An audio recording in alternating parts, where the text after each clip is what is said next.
Subtle skills, big results. Welcome to the Ninja Selling Podcast.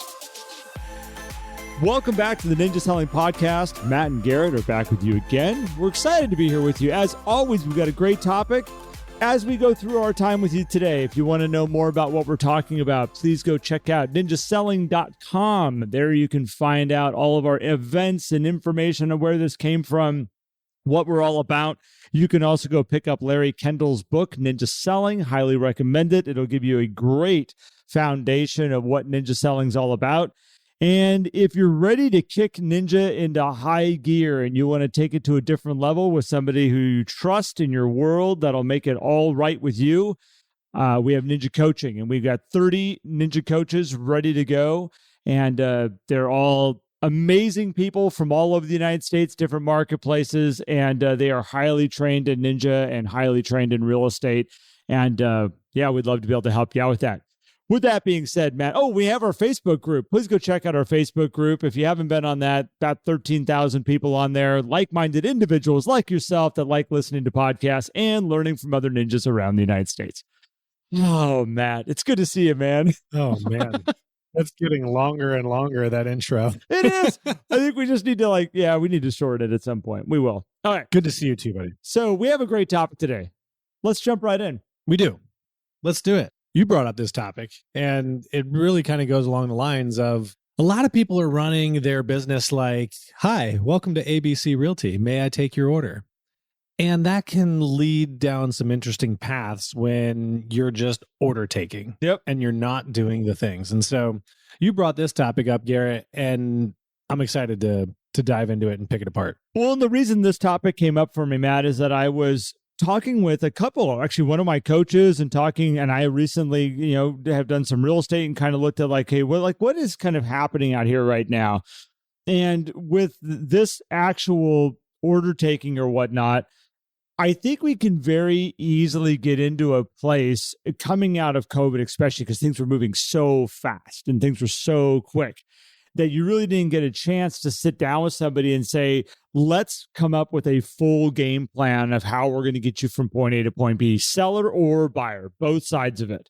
And it's easy sometimes, especially when the marketplace is where it's at right now, that things are shifting a little bit. You might have noticed it out there. It's a little bit different. You might have noticed some people in your office are not putting together deals the way that they were a couple of years ago. And you might find that yourself may be running into that, which leads us to sometimes when the deal gets in front of us, we are so careful about wanting to lose the deal because we got one in front of us here, that sometimes we leave our years of experience and our understanding of the real estate market to help guide them and say, hey, these are things you need to be thinking about. These are concerns that I have about if you do that and what could potentially happen. We leave that off the table because we don't want to disrupt the potential sale that's sitting in front of us, which it's funny because it actually can end up disrupting the sale that's sitting in front of us by you not giving your expertise. Yeah, I was going to say, it's like, what are we really disrupting? But we're starting to see this out here, Matt, and I think it's something we need to address, we need to talk about. And what is the benefit of putting it all on the table and being the expert in your years of experience? And is there any benefit of just kind of rolling in with what your client wants 100% of the time? Yeah. And I also want to be clear that this doesn't mean that we're trying to create different decisions from clients, right? We're just trying to create full clarity so that they can make a decision with all of that information.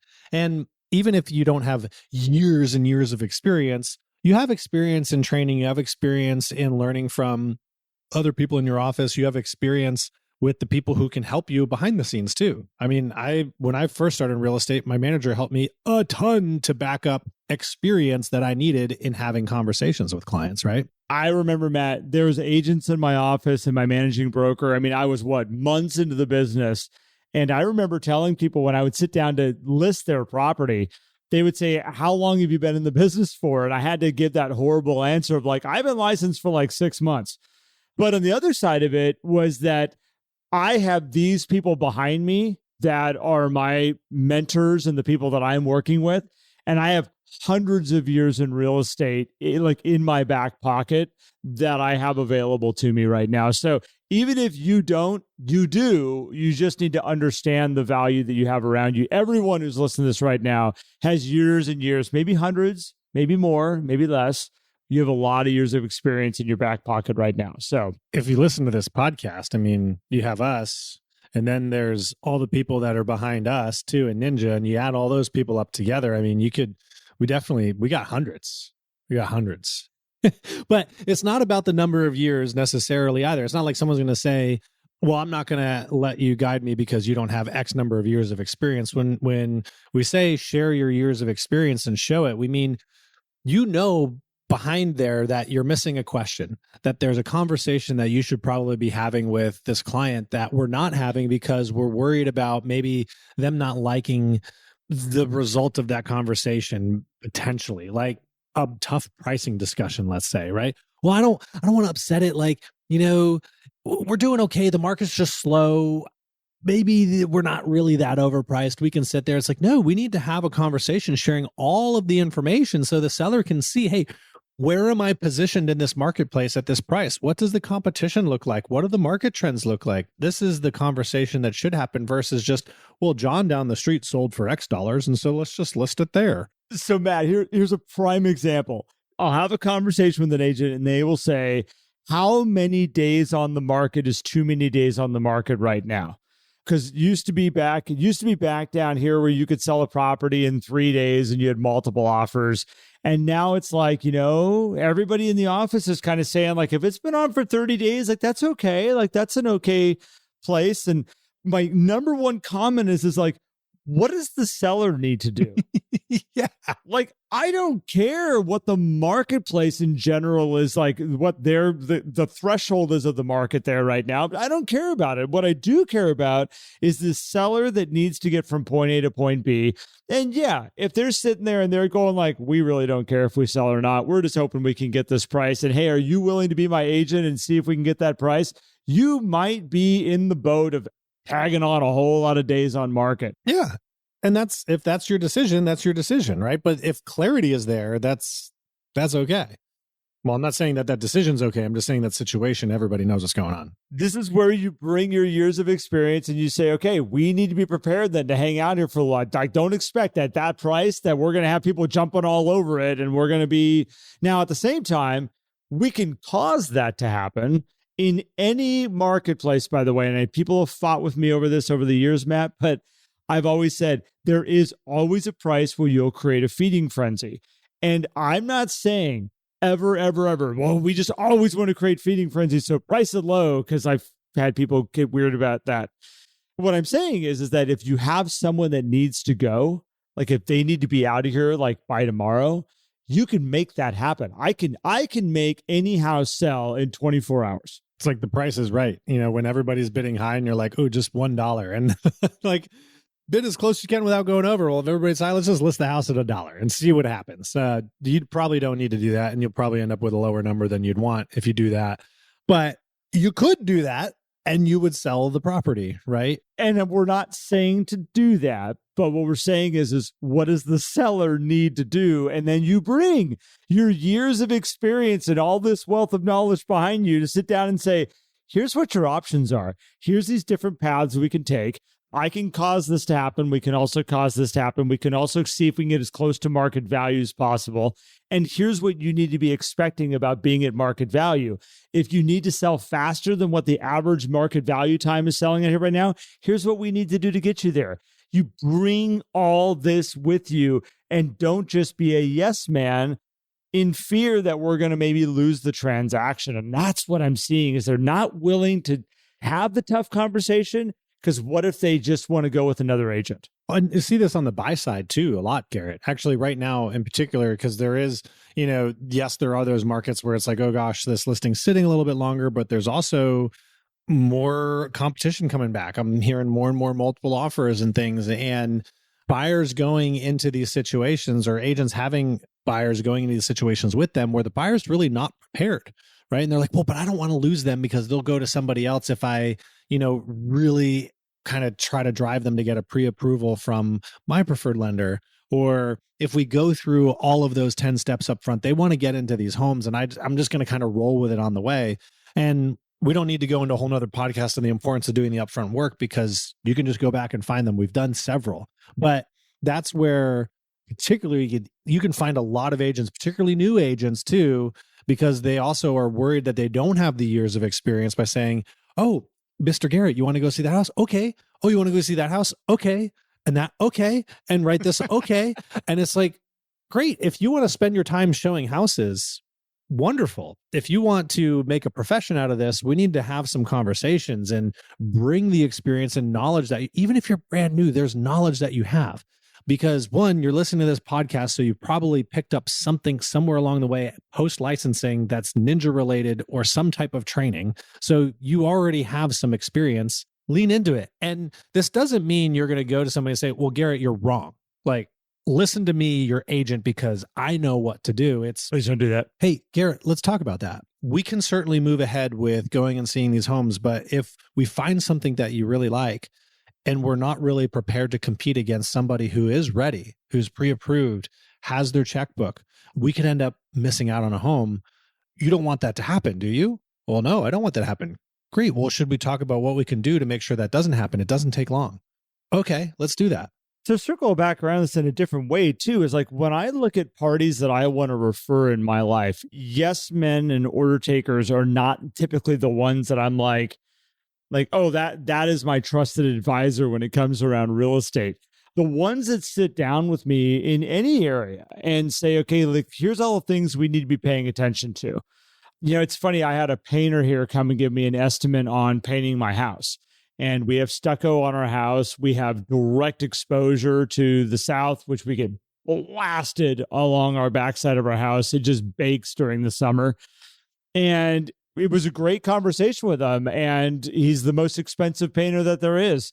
And we sat there and he said, yeah, you could paint it with this paint that you're talking about. He goes, but I won't paint it with that paint. Like, I won't do the job with that paint. So if you want to hire somebody else, you can do that. And he went into a full explanation about a certain type of paint and why it's the best one that we can put on our house for where we're at. And yes, it's more expensive, but the dude educated me to a point that I was like, this guy really knows what he's doing.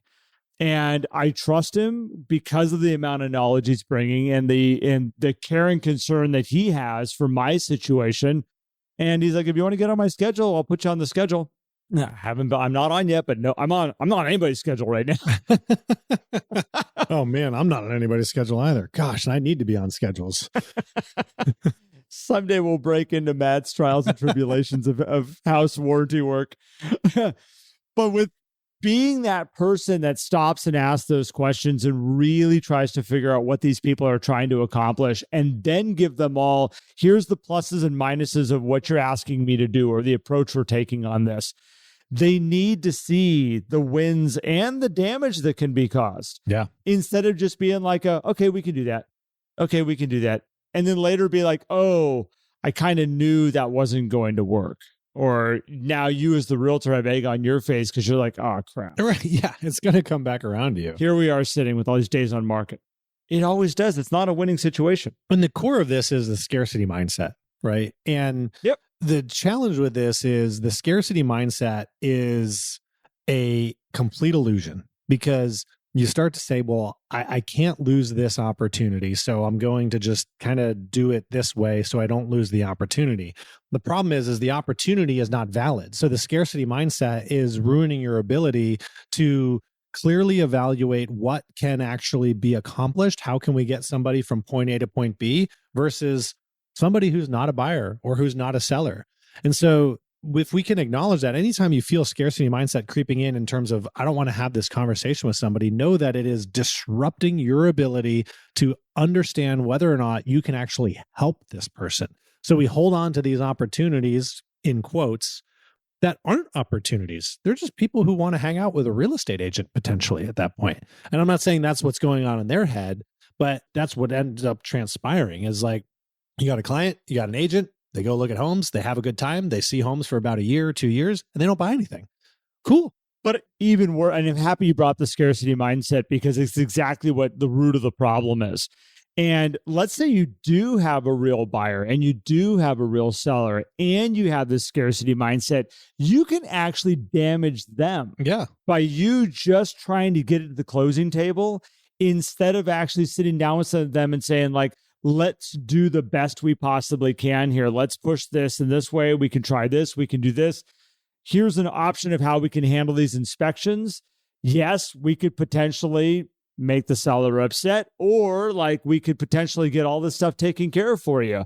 And we have the power of doing that right now in this market. We can ask for a little bit more, leaning in a little bit. But when you have that scarcity mindset in there, here you have this real buyer, real seller, and we're not leaning into some of these deeper questions and not pushing the envelope a little bit, which is going to work out financially better for the client that you're working with, might also save them a ton of time, the things that they now have to deal with that could have been taken care of through the transaction. Like, this is your chance to be a professional for them. And Matt, the scarcity mindset is the root of the all evil around this, because again, you don't want to lose the chance because you need that deal. Yeah. And how many times have we heard clients say, like, oh, I'm so happy that I let go of that deal, or I had that conversation because now it's opened up all of these other opportunities for me? I mean, more than we can count. Yep. And scarcity really traps you. And it is evil, right? I mean, if you want to go down that path, like, it is. Yeah. And the abundance mindset is the complete opposite. And I understand and you have to determine what type of business you're running, right? And I understand that there is, some anxiousness about defending price and service and everything. But if you really stand your ground on this and lean into your experience, your expertise, your knowledge, or the people around you who can support that, you're going to build a great reputation for yourself as well, which is going to attract better clientele. You're going to have people who come to you who want your process. They're going to ask for it. They're going to say, hey, I heard you have a great process with helping us become clear on what we need to do to buy a home, to sell this home, versus, hey, can you list my house for me? Because that's a great question. I mean, we'd all be happy if someone just came to us and said, hey, can you list my house? Absolutely, I can. Yeah. But imagine if someone came to you and said, hey, Garrett, can you help me sell my home? I heard you have a wonderful process to make sure that we do it the right way. Like, music to somebody's ears, right? So I'm still stuck on the scarcity mindset here for a second. And the reason I am is that I started to sit here and think about it. Like, if you take somebody, extreme abundance, let's just go there. We have somebody who's in extreme abundance and we have somebody who's in extreme scarcity. And if you look at those two different people, the extreme abundance person, they are willing to have the difficult conversations. They are, because it doesn't matter. Yeah. It's okay. My job is to give you the best service possible. And if this is not the right time for you, it's not the right time for you. At the same time, if I can give you the tools to have a bigger success than just the success that you're going to have right here, like even take it to another level, I'm willing to have that conversation with you because it's a bigger story. Scarcity, if you go to completely other side, if you've ever watched people that are really we've known them for a long time, let's say they're good people, we've had great relationships with them, and then you watch them do things like lie, cheat, or steal, and you go, that just doesn't add up. Like, that's just not who that person is. That's not who I've known them as for years. That's scarcity, by the way. Oh, yeah. You get down into core scarcity of being able to survive, being able to pay your mortgage, being able to make your car payments, being able to put food on the family for your kids. That will make people do weird stuff. And they are not in the best intention a lot of times of everybody else at that point in time. They're in survival mode. And survival mode means I'm not watching out for all my people up here. So it's a good thing to acknowledge of where we're at, especially in the industry and the time frame that we're kind of going through. Is there are some people that are having less transactions than they had the year before. There are some people that are having maybe the worst year they've ever had in the real estate business. And I'm going to encourage you, really watch your mindset of where you go through this right now, because your goal is to stay in the abundance mindset, which sometimes takes some work. It takes some self-talk, it takes some affirmations, it takes a lot of gratitudes. Takes a lot of stuff. Sometimes it takes readjusting your lifestyle and your baseline to put yourself into a place where you're taking yourself out of scarcity, to allow yourself to be in an abundant mindset. Maybe you can't go out to dinner every single night because that is causing you to be in a place that is uncomfortable financially or whatnot. You need to put yourself into a spot where it's like, okay, I can be the best for my clients.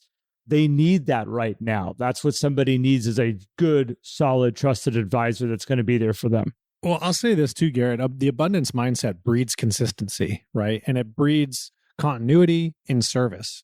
Because I used to work with some agents that, would never held back information on listing consults because they wanted listings signed before they gave all the goods away, right? Like, well, we can show you the detailed marketing plan when you sign, right? And it's like, well, I got it right here in this sealed envelope. You put your name on that piece of paper, I show you what's in here. We open it up. That would be something else. And it's incredible, by the way. And what happens there, I'd put a light inside of it, Matt. I would have it glowing. It's like sorry, you can talk. I apologize. Well, that breeds inconsistency. Scarcity mindset breeds, I got to do this and this, and everything's different for every single person. Whereas abundance mindset is, I have a process. This is the way I do it. I'm going to do it the same every single time with every single person because I know it works. Some will use it, some won't.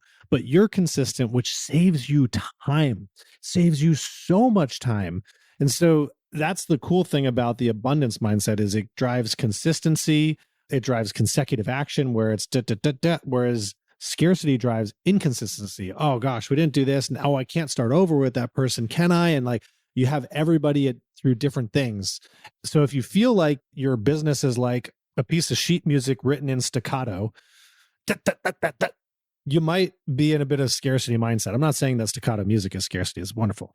But if you have your business running in harmony, you might be in an abundance mindset. And that's what we want to get to, where everything flows from one thing to another with ease. Well, and I've been going back for about the past year now saying, I started off, my verbiage about a year ago was, we are coming into one of the best referral-based relationship marketplaces I have ever seen. And I have been saying that over and over and over again, beating up the people that I coach with that message. Like, we need to pay attention. This is the best referral relationship marketplace we're coming into right now because of the change of the market, because of what we're seeing going on. We're in it right now. We are in one of the best referral relationship marketplaces I have ever seen, because when there is uncertainty, when there is scarcity, when there is this, like, what do we do? How do we get through this process right now?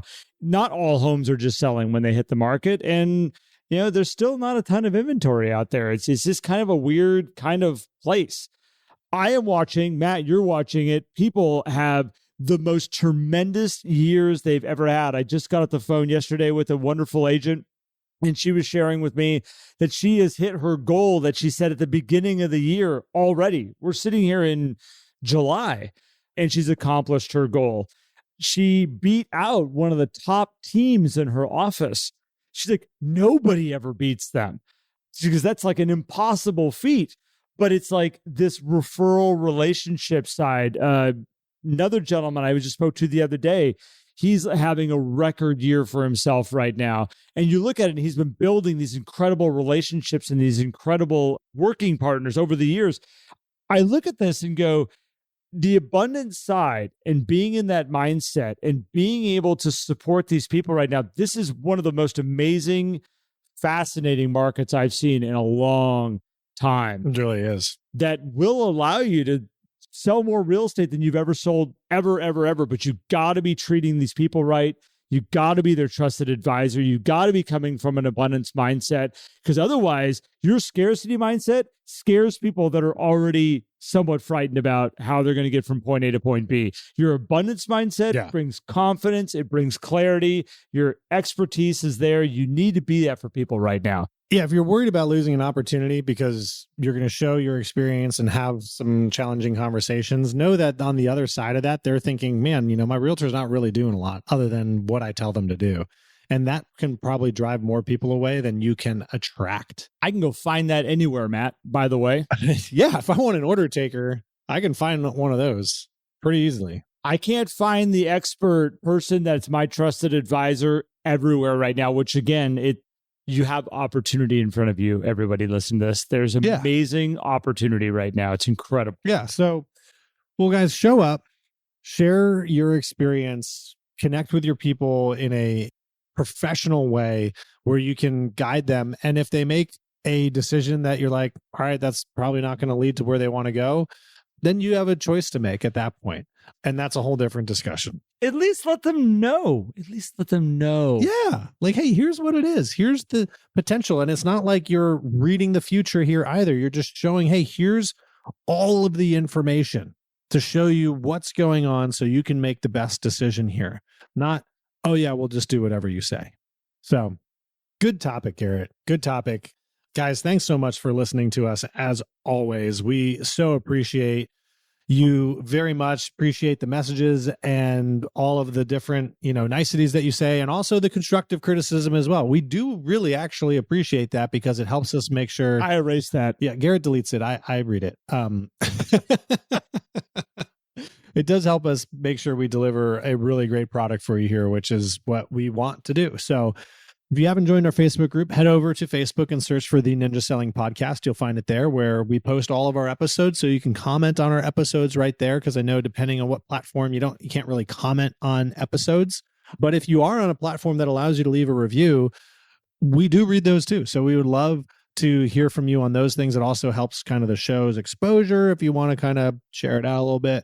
But if you want to learn more about ninjas, Garrett said at the beginning, head over to ninjaselling.com. And if you're looking for a coach, click on that coaching button there, and we can connect you with some amazing rock star ninja coaches because this entire team is really fantastic. Really is. No bias there at all either. I picked them all. I have no bias at all. I picked them all. They're incredible.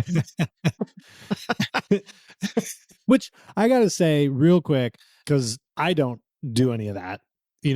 For those of you who don't know, I am a coach. So technically I work for Garrett, but Garrett has a great process of finding coaches, and not just anyone can become a ninja coach. He has a great process putting through people, make sure they know ninja, that they know how to coach somebody too. Cause those are two different things. And if you combine them together, it's a superpower, which is really cool. So my process is called the gauntlet, and it's not fun.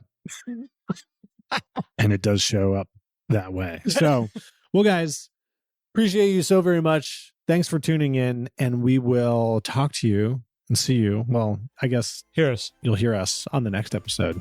Yeah. See y'all later. Thank you, everyone. If you enjoyed today's episode and would like more, visit us at theninjasellingpodcast.com. There you will also find links for more information about ninja selling and coaching. Have an incredible day.